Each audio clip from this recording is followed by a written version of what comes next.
लोकसभा चुनावों के बाद सांसदों ने शपथ ली और संसद का सत्र शुरू हुआ। समाजवादी पार्टी के प्रमुख अखिलेश यादव ने जब शपथ ली तो वो संविधान की प्रति के साथ दिखे। उनके साथ तमाम सांसद भी अपने हाथ में संविधान की प्रति लिए दिखाई दिए। संसद में अखिलेश के साथ फैजाबाद के नए सांसद अवधेश प्रसाद भी दिखाई दिए। अखिलेश ने न केवल उन्हें अधिकतर वक्त अपने साथ रखा बल्कि मीडिया से भी उनका परिचय कराया। यही नहीं, सोनिया गांधी से भी उन्हें मिलवाया। और तो और जब अरुण गोविल ने सांसद पद की शपथ ली तो उन्होंने आखिर में जय श्री राम बोला और इसके बाद सपा सांसदों ने जय अवधेश के नारे लगाए। सदन शुरू होने के बाद से ही अवधेश प्रसाद लगातार अखिलेश के साथ बैठे दिख रहे हैं। अखिलेश ने भी उन्हें खास तवज्जो दी है, लेकिन इस तवज्जो की वजह क्या है, चलिए समझने की कोशिश करते हैं।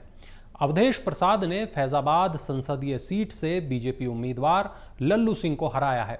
अवधेश को 5,54,000 वोट मिले, जबकि लल्लू सिंह को 4,99,000 वोट मिले थे।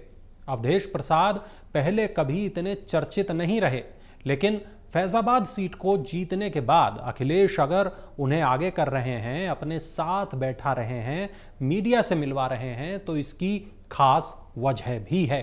दरअसल फैजाबाद वो सीट है जहां पर अयोध्या का राम मंदिर आता है। फैजाबाद सीट पर बीजेपी की हार की जितनी चर्चाएं हैं, उतनी ही चर्चाएं समाजवादी पार्टी की जीत की हैं। अवधेश प्रसाद यहां से विधानसभा की एक सीट से विधायक थे, लेकिन सांसद का चुनाव जीतने के बाद वो राष्ट्रीय स्तर के नेता बन चुके हैं। यही नहीं, उनकी जीत की वजहों पर अलग अलग तरह की व्याख्याएं राजनीतिक पंडितों के द्वारा की जा रही हैं।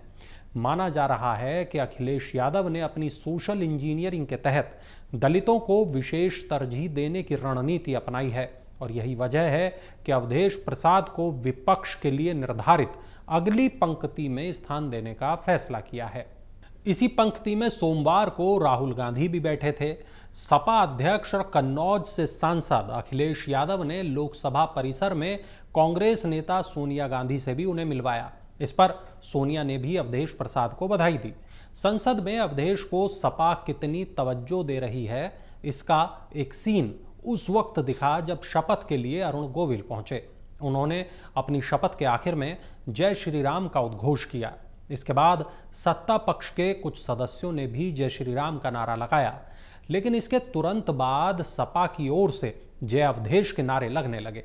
माना जा रहा है कि सपा ऐसा करके बीजेपी पर तंज करने की कोशिश कर रही है, फैजाबाद की जीत को भुनाने की कोशिश कर रही है, ये दिखाने की कोशिश कर रही है कि फैजाबाद जैसी सीट जहां राम मंदिर है, वहां पर बीजेपी जीत नहीं सकी।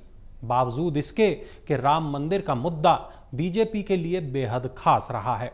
माना यह भी जा रहा है कि सपा अवधेश को आगे करके दो चीजें दिखा रही है। पहला तो बीजेपी पर निशाना साधा जा रहा है, सपा समर्थकों को इससे जोश मिलेगा। दूसरा, यह मैसेज जाएगा कि सपा केवल ओबीसी पार्टी नहीं बल्कि दलितों को भी साथ लेकर चलने वाली पार्टी है, क्योंकि सपा पर यह आरोप गाहे बेगाहे लगते रहे हैं कि वो गैर यादव ओबीसी और दलितों को पार्टी में खास तवज्जो नहीं देती है, महत्व नहीं देती है। गौरतलब है कि समाजवादी पार्टी ने यूपी में 37 सीटों पर जीत दर्ज कराई है।